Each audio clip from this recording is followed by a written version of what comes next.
Aujourd'hui, nous parlons de l'orientation émotivo-rationnelle en psychologie. L'approche, comme on dit, ou l'orientation émotivo-rationnelle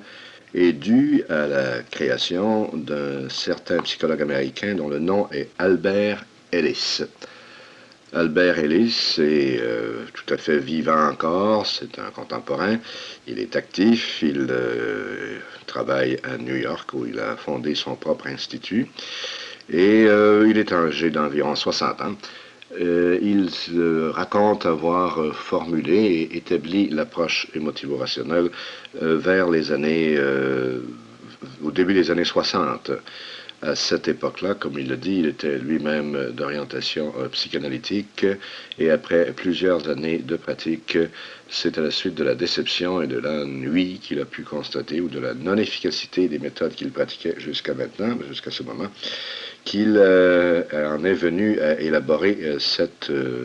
démarche d'ordre thérapeutique. Cependant, Ellis lui-même le reconnaît sans aucune difficulté. L'approche émotivo-rationnelle se réclame et s'inspire de réflexions beaucoup plus anciennes et qui ne sont pas dues à Ellis lui-même, mais qui sont dues à cette école de philosophes anciens qu'on appelait les stoïciens, et notamment à la pensée d'Épictète, lui-même ayant fortement influencé un autre penseur ancien qui est Marc Aurèle. Épictète et Marc Aurèle sont du 1er siècle après Jésus-Christ. Et ce sont donc loin d'être des contemporains. Épictète était un esclave libéré subséquemment par son maître et qui a fondé, ou enfin dirigé une école de philosophie comme il y en avait tant à l'époque. Quant à Marc Aurèle, qui l'a peut-être rencontré, on ne peut pas être vraiment sûr, Marc Aurèle était un empereur romain, c'est le fameux Marc Aurèle dont on trouve la statue au Capitole à Rome. C'est un empereur romain qui a laissé un très bon souvenir, à la différence de bien d'autres. Alors, Épictète, Marc Aurèle, les stoïciens en général, dont la pensée a été reprise au cours des siècles par d'autres personnes, d'autres penseurs un peu de tous les temps. Vous allez retrouver dans cette série-là, entre autres, Spinoza, qui suit dans les grandes lignes la même forme de pensée. La découverte fondamentale pour ce qui concerne la psychologie, la découverte fondamentale de ces divers penseurs, Épictète, Marc Aurèle, Ellis, Spinoza, eh bien, réside dans une seule phrase qu'on trouve telle quelle chez Épictète.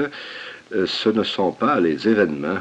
qui troublent les êtres humains, mais bien les conceptions qu'ils s'en font. Alors, voilà vraiment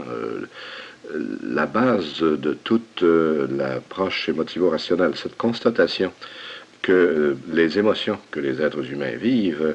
ne sont pas, ne sont pas causées par les événements qui se passent dans leur vie ou auxquels ils sont exposés, mais sont bien causées par les idées, les conceptions, les croyances, les interprétations, les façons de voir, les perceptions qu'ils se forment à propos de ces divers événements-là. Une constatation qui semble élémentaire, mais qui pourtant, comme vous pourrez vous en rendre compte, échappe à la plupart d'entre nous. Enfin, dans le langage courant, dans le langage de tous les jours, on ne cesse d'entendre des phrases comme ma femme m'irrite, mes enfants me désespèrent, la situation économique me déprime, l'augmentation que j'ai reçue m'a réjoui, ma belle-mère me met en diable. Enfin, à chaque fois qu'on entend quelqu'un parler de ses émotions, presque à chaque fois, il en attribue la cause à quelque événement ou à quelques personnes avec lesquelles il a été en contact. Or, naturellement, à chaque fois, de tels énoncés constituent une erreur. Ce n'est pas ma femme qui m'irrite, ce sont les idées que je me fais à propos des actes qu'elle pose. Ce ne sont pas mes enfants qui me désespèrent non plus, c'est moi qui me désespère en me formulant à moi-même un certain nombre de conceptions et d'idées à propos encore de leur comportement ou de leurs agirs. Ce n'est pas l'augmentation de salaire qui me réjouit, c'est l'idée que je me fais à propos de cette augmentation, idée, par exemple, que cette augmentation constitue une excellente affaire pour moi. C'est cette idée-là qui est la cause de ma joie. Comme conséquence de cette découverte, aisément vérifiable d'ailleurs, comme vous pouvez le voir, ça n'a rien de très très ésotérique, c'est tout à fait aisément vérifiable, la conséquence au point de vue thérapeutique est considérable.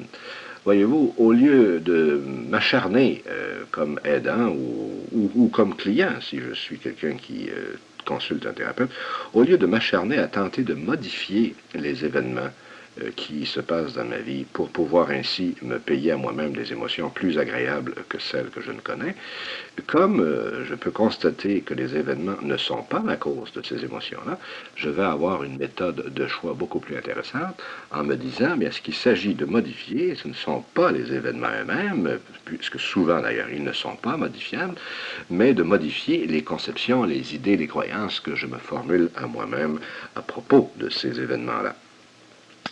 Je disais il y a un instant, ce serait un peu désespérant s'il fallait que ce soit les événements qui causent nos émotions, puisque, comme vous le savez bien, beaucoup d'événements sont hors de notre contrôle. Nous n'avons pas de pouvoir réel sur eux, nous n'arrivons pas, ou nous sommes incapables de les modifier, surtout s'ils se sont passés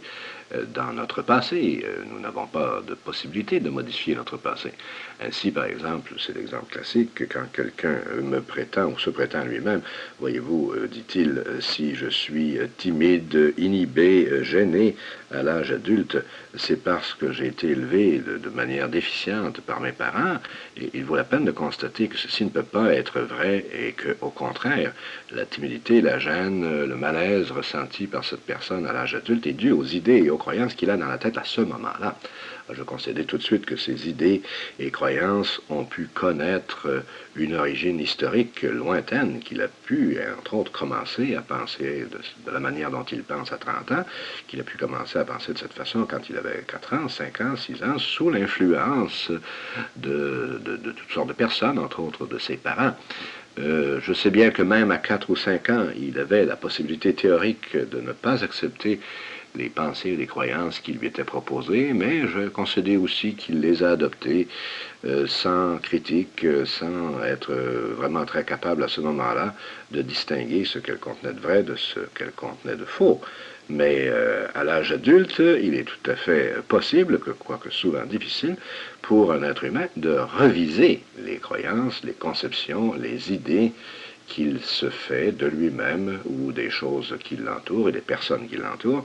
modification qui peut amener chez lui et qui amène chez lui de fait, quand elle est vraiment accomplie, qui amène un changement automatique d'émotions. Les émotions étant complètement et de façon totale créées par les idées que nous nous fabriquons, bien, la modification réelle de ces idées amène une modification ipso facto des émotions engendrées par